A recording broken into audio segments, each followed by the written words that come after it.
Star Wars The Force Unleashed has remained leashed for a disturbingly long time, but Darth Vader's secret apprentice is finally free to slash, push, toss, and, well, disappoint me horribly. This is really hard for me to say, but even judged by the ironically less than stellar reputation of Star Wars games, Force Unleashed falls pretty short of good. I have no interest in your failures, Commander. One of the few bright spots is the story, which focuses on Darth Vader finding a Force-sensitive kid and adopting him as his own apprentice in an effort to overthrow the Emperor. Dark side is your ally. It fills in the gap between the two film trilogies and does it really well. A lot of interesting stuff ends up canon thanks to The Force Unleashed.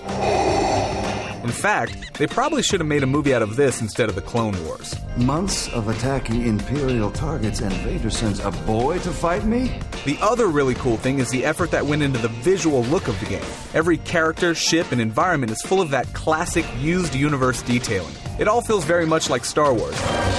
Even places and things we've never seen before, like the junk planet Raxus Prime. The bad? Well, almost everything gameplay related. The apprentice controls a little shakily, especially in the occasional platforming sections. The camera isn't interested in helping you out either, which also impacts using force grip on objects. Since there's no way to really focus on an object reliably, you're reduced to grabbing what's handy and hoping the game figures out what you're trying to tell it to do. And then you will die. There's a nice level up system that gives you a surprising control over your character's growth, but you never quite feel a step above the enemies you're fighting.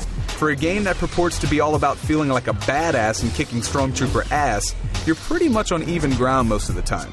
And really, the much-touted Euphoria system barely even functions. Enemies don't react to being tossed around much more than any other game's enemies, and sometimes they don't even realize that you're there. Hello? Anyone home? Hey, TK421, why aren't you at your post? Lightning, maybe? Ah, screw it. Sometimes the game gets so glitchy you can't even fit through open doors. Oh, and the bonus objective in the final mission? Default text. In fact, the counters for force points and holocrons don't even work at all on this level. It's like one day everyone just stopped working on the game and went home. I'm sorry I failed you again. The boss battles are oddly disconnected from the rest of the game. Too often they're just enemies with a lot of health that are inexplicably immune to a bunch of your moves. Where the game should encourage you to be creative with your arsenal of abilities, it ends up constricting you. Even the now famous sequence where the apprentice rips a Star Destroyer down from the sky is a failure. You're a Jedi, boy. In what should be the most badass moment in the entire game, you're reduced to slowly rotating a faraway ship into some arbitrary position so you can slowly pull it a couple of feet down before fending off a wave of TIE fighters. Then you do it all over again. This isn't even interesting, let alone awesome. The Force Unleashed is a collection of cool ideas that just never gels into the game it should have been.